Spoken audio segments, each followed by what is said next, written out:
Dr. Khalil, can you tell us a little bit about your work with rescuing animals from war zones? Because I think that particularly for our audiences, when we talk about politics, we talk about violence and war zones.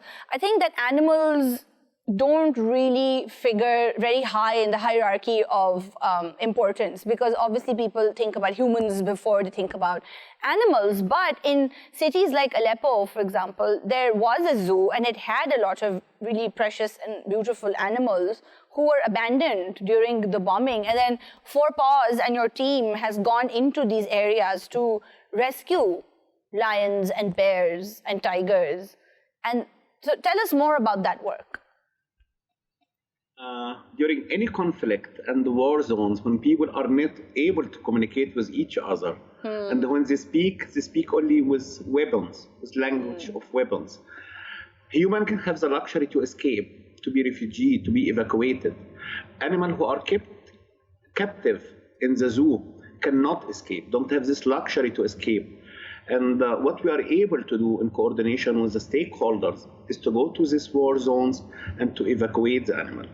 Because we speak about humanity. It's no matter who comes first. Humans are important, but also humanity is also important.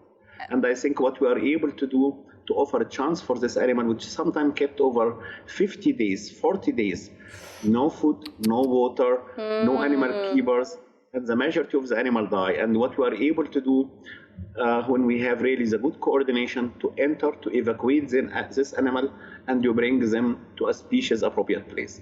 It is not safe, but the team is well trained. We are not cowboys. We need to make really a proper plan for this.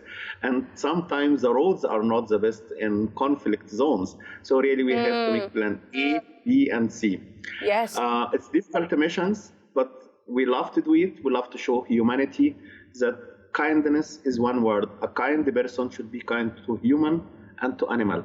We should not let the animal also alone, because we take responsibility for them.